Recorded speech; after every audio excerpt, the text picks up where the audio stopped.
विद्यार्थी मित्र हो, पाठीमागच्या तासाला आपण पेपर 1 मधील कार्यालय संघटन प्रकरण नंबर 2 यामधील अधिकार प्रदान व जबाबदारी या घटकासंबंधित अभ्यास केला होता। आजच्या तासाला आपण पेपर 1 मधीलच प्रकरण नंबर 2 कार्यालय संघटन यामधील पुढील घटक जो आहे तो कार्य विश्लेषण, कार्य स्पष्टीकरण, कार्य विशेषीकरण, त्यालाच job analysis, job description and job specialization या 3 घटकाचा या ठिकाणी अभ्यास करणार आहोत। त्यामधील पहिला जो घटक आहे तो कार्य विश्लेषण, त्याला जॉब ॲनालिसिस असं म्हटलं जातं। उपक्रमात कार्यालयात जास्तीत जास्त कार्यक्षमतेने काम करण्याचे महत्त्वपूर्ण कार्य कार्यालय व्यवस्थापकाद्वारे केले जाते। त्यासाठी मानवी साधनामध्ये नियोजन, भरती आणि निवड, कार्य वाटप यासारख्या विविध प्रक्रिया व्यवस्थापकाला पूर्ण कराव्या लागतात। यासाठी व्यवस्थापकाला सर्वप्रथम उपक्रमातील कार्याचे विश्लेषण करून उपक्रमातील रिक्त जागा आणि त्यासाठी आवश्यक असणाऱ्या उमेदवाराची यादी तयार करावी लागते। त्याचप्रमाणे योग्य कार्यासाठी योग्य वेळी योग्य व्यक्ती शोधणे हे कार्य करावे लागते। हे कार्य करण्यासाठी व्यवस्थापक हा विशिष्ट कार्य जास्तीत जास्त कार्यक्षमपणे करण्यासाठी विशिष्ट योग्यतांचे प्रमाण विवरण तयार करतो। विशिष्ट पदासाठी आवश्यक असणाऱ्या पात्रता, कौशल्ये, गुण, अनुभव इत्यादीची यादी तयार करून तसेच कार्याच्या जबाबदारीचा आणि कार्यासाठी आवश्यक असलेल्या मानवी क्षमतांचा विचार करून कार्य विश्लेषण विवरण तयार केले जाते। उपक्रमात सेवेसाठी अर्ज करणाऱ्या सर्व उमेदवारांची प्रस्तुत कार्य विश्लेषण विवरणानुसार विविध प्रकारे चाचणी किंवा तपासणी केली जाते आणि त्यानंतरच योग्य त्या उमेदवाराची निवड केली जाते। कार्य विश्लेषणाच्या काही त्या ठिकाणी व्याख्या आपल्याला पाहता येतील। त्या व्याख्येमध्ये फ्लिप्पो याने केलेली व्याख्या आहे। त्यामध्ये कार्य विश्लेषण हे विशिष्ट कार्यामधील क्रिया व जबाबदाऱ्याशी संबंधित माहितीचा अभ्यास करण्याची तसेच ह्या माहितीचे संकलन करण्याची प्रक्रिया होय। त्याच पद्धतीनं टीड अँड मेटकॉप या तज्ज्ञाच्या मते कार्य विश्लेषण म्हणजे कार्यासंबंधित सर्व तत्वांचे वैज्ञानिक अभ्यास व स्पष्टीकरण आहे, जे कार्यासंबंधित कर्तव्य व जबाबदाऱ्या स्पष्ट करते। त्यानंतर स्टोन अँड हेंडल यांनीही एक व्याख्या केली आहे। कार्याची व्याख्या करण्याकरिता आवश्यक असलेली माहिती प्राप्त करण्यासाठी तसेच माहितीची नोंद करण्यासाठी अवलंबित येणाऱ्या कार्यपद्धतीला कार्य विश्लेषण असे म्हणतात। वरील या विविध व्याख्येवरून आपणास असे म्हणता येईल की कार्य विश्लेषण एक प्रक्रिया आहे, ज्याद्वारे कार्याची व्याख्या करण्यासाठी आवश्यक असलेली माहिती जमा केली जाते व याचे विश्लेषण करून संबंधित कार्य करण्यासाठी कोणती कर्तव्य व जबाबदाऱ्या पार पाडणे आवश्यक आहे याचा शोध घेतला जातो। कार्य विश्लेषणात संबंधित कार्याविषयी पुढील माहिती त्या ठिकाणी समाविष्ट केली जाते। कार्याची ओळख, यामध्ये कार्याची ओळख, कार्याचे शीर्षक, जागा, कार्याचा संकेत क्रमांक, लघुनाव, कार्याचा विभाग किंवा घटक याबाबत सविस्तर माहिती गोळा केली जाते.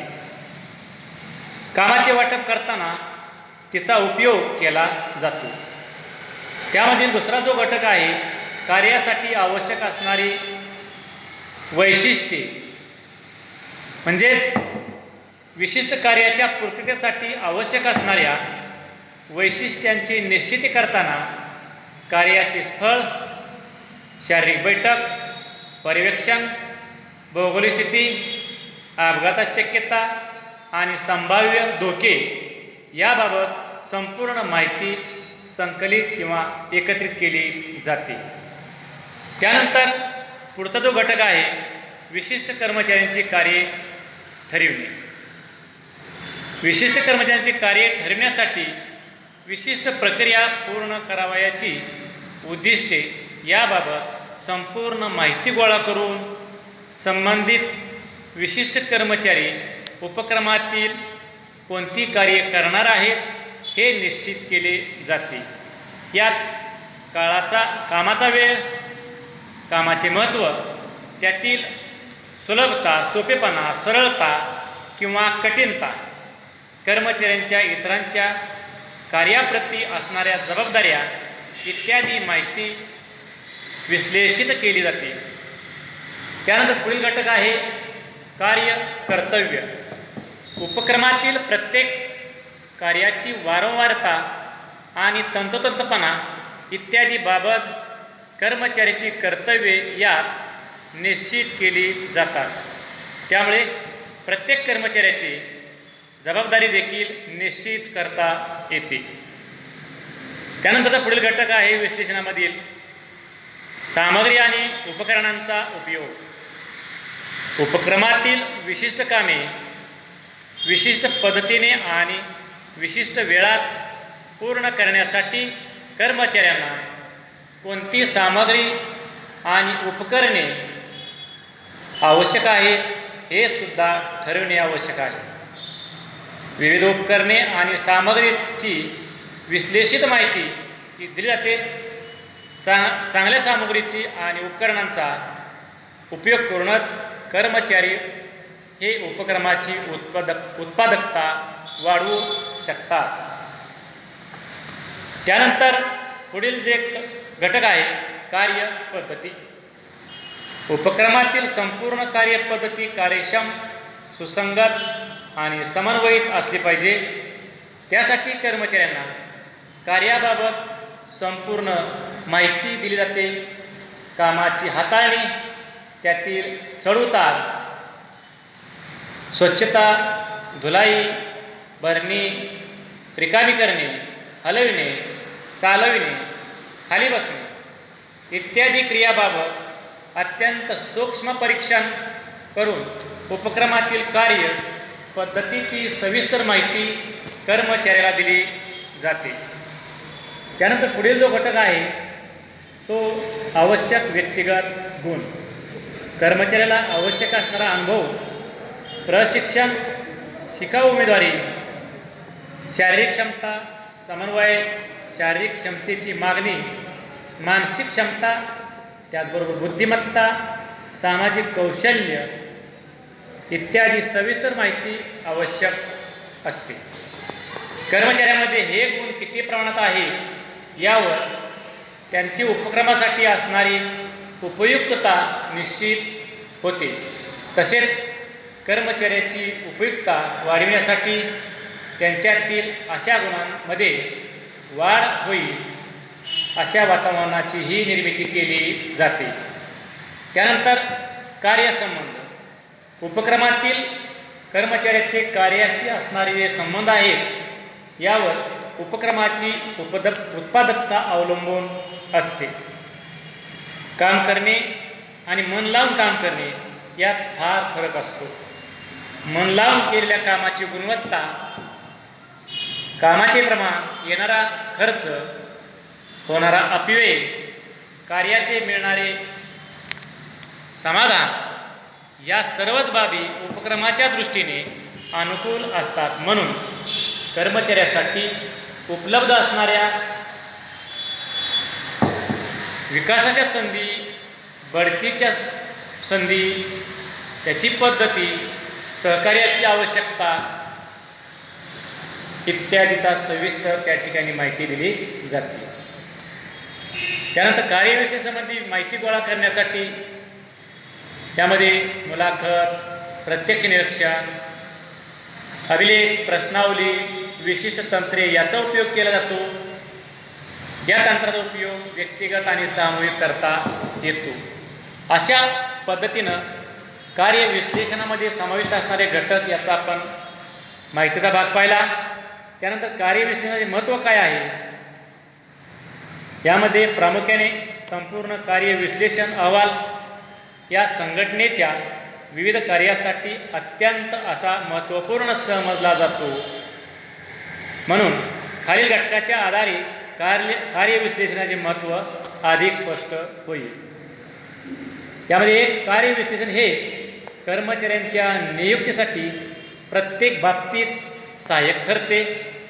कर्मचारी नियोजन, भरती, निवड, नियुक्ती, ओळख आणि कार्यमूल्यांकन इत्यादी प्रक्रियामध्ये राबविता येतात. दुसरा महत्त्वाचा घटक आहे कार्यविश्लेषण कार्यातील अटी आणि शर्ती तसेच कार्यावर प्रभाव टाकणारे घटक इत्यादीबाबत सविस्तर माहिती प्राप्त होते. त्यानंतर कार्यविश्लेषणावरून कर्मचाऱ्यांच्या बदलीचा आणि बढतीचा निर्णय घेणे सोपे जाते. त्यानंतर कर्मचाऱ्यांना प्रशिक्षणाची गरज व प्रशिक्षणाचा अपेक्षित परिणाम साध्य करणे, कर्मचाऱ्यांच्या कार्यकुशलतेत वाढ करणे इत्यादी कार्य विश्लेषण उपयुक्त ठरते. त्यानंतर विशिष्ट कार्यासाठी विशिष्ट व्यक्तीचीच निवड करणे शक्य होते. त्यानंतर कार्य प्रमाण निश्चित करता येतात व त्यामुळे शिस्त त्याच पद्धतीनं त्याचे पालन निर्माण करता येते. तसेच संबंधित पदावर काम करणाऱ्या कर्मचाऱ्याचे वेतन व मजुरी निश्चित करता येते. त्याचप्रमाणे कर्मचाऱ्यांना कार्याविषयी ओळख होण्यासाठी कार्यविश्लेषणातील माहिती उपयुक्त ठरते. त्यामुळे कर्मचारी आपापली कार्य सुरळीतपणे करू शकतात, त्याची कामातील कार्यक्षमता वाढते. त्याचप्रमाणे संघटनात्मक संबंध दीर्घकाळातील सलोख्याचे टिकून राहतात, त्यामुळे उपक्रमाची प्रगती होण्यास मदत होते. अशा पद्धतीनं आपण कार्यविश्लेषण व्याख्या, त्यामध्ये समावेश असणारे घटक आणि त्या कार्यविश्लेषणाचे महत्त्व हा घटक या ठिकाणी आपण पाहिला. त्यानंतर यामध्येच दुसरा जो घटक आहे कार्य स्पष्टीकरण. कार्याचे स्पष्टीकरण ही कार्य विशेषण विवरणातील अत्यंत महत्त्वपूर्ण प्रक्रिया आहे. यात कार्याची माहिती दिली जातेच, पण त्याचबरोबर कार्यासंबंधी गृहीत करण्यात येणाऱ्या बाबीचा देखील विवरणात दिले जाते. कार्य स्पष्टीकरणावरून कोणते कार्य करावयाचे आहे, हे कार्य का करावयाचे आहे आणि ते कार्य कोठे करावयाचे आहे याचे स्पष्टीकरण मिळते.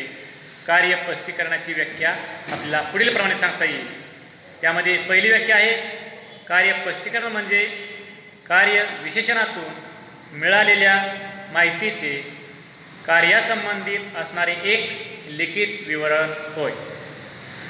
त्याचबरोबर कार्य स्पष्टीकरण हे विशिष्ट प्रकारचे विवरण असून कार्य व कार्य परिस्थितीमध्ये असणाऱ्या विभिन्न कर्तव्य, जबाबदाऱ्या आणि संघटनात्मक संबंधाचे लिखित सारांश आहे, जे कार्य विभाजन आणि जबाबदारीची या ठिकाणी व्याख्या करून कार्याचे वेगळेपण स्पष्ट करते.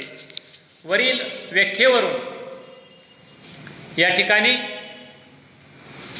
व्याख्येवरून थोडक्यात आपणास असे म्हणता येईल की कार्य स्पष्टीकरण हे कार्यासंबंधित असणारे लिखित विवरण आहे, ज्यामध्ये कार्य उपकार्य, कार्यासंबंधित आवश्यक असणारी उपयुक्त सामग्री व उपकरणे व कार्य परिस्थिती इत्यादी बाबत विस्तृत लिखित माहिती दिलेली असते. कार्य स्पष्टीकरणात सामान्यपणे पुढील बाबीसंबंधी माहिती जाते. म्हणजेच कार्य स्पष्टीकरणात खालील प्रकारची माहिती घेतली जाते. यामध्ये कार्य शीर्षक, त्याचप्रमाणे कार्याचे संघटनात्मक स्थान व पर्यवेक्षण देणे आणि घेणे, त्याचप्रमाणे सामग्री, साधने, क्षेत्रे आणि उपकरणे यांचा उपयोग करणे, तसेच नजीकच्या अधिकाऱ्याने आणि सहकार्याचे पद स्पष्ट करणे, तसेच वेतनमान, यामध्ये वेतन, महागाई भत्ता, इतर भत्ते, बोनस, प्रेरणा मजुरी, वेतनाची पद्धती, कार्य तास, विश्रांतीच्या वेळा इत्यादीचा समावेश होतो. त्याच पद्धतीनं कर्तव्याची संपूर्ण यादी कार्य स्पष्टीकरणामध्ये असेल. त्यामध्ये दैनिक, आठवडा, मासिक आणि अन्य प्रसंगी कार्याचे स्वरूप, कार्याचा वेळ, प्रत्येक कार्यासाठी द्यावयाचा वेळ इत्यादी माहिती त्यामध्ये समाविष्ट असते. तसेच संभाव्य किंवा असाधारण संज्ञांच्या या ठिकाणी व्याख्यामध्ये आहेत. तसेच कार्याच्या अटी, त्यामध्ये जागा, वेळ, कार्यगती, तंतोतंतपणा, आरोग्यावरील परिणाम, अपघाताच्या संभाव्यता इत्यादी बाबत माहिती यात दिली जाते. त्यानंतर बढतीच्या संधी व प्रक्रिया, यामध्ये विविध विभागात कार्यरत असणाऱ्या कर्मचाऱ्यासाठी उपलब्ध असणाऱ्या बढतीच्या संधी, त्यांचे नियम, त्यासाठी कार्यान्वित करावयाची प्रक्रिया इत्यादीची माहिती यात दिली जाते.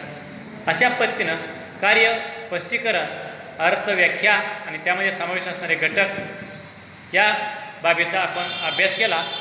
त्यामधीलच त्या ठिकाणी पुढील घटक जो आहे ते कार्य विशेषीकरण म्हणजे काय. कार्य विशेषीकरणाची उत्पत्ती कार्य स्पष्टीकरणावरूनच होते. कार्य विशेषीकरणाकरता कार्यासाठी आवश्यक असणारी कर्मचाऱ्यांची पात्रता, कौशल्य, तसेच शारीरिक आणि मानसिक वैशिष्ट्ये इत्यादी बाबत लेखी स्वरूपात विवरण दिले जाते. विशेषीकरणाची व्याख्या पुढील प्रमाणे सांगता येईल.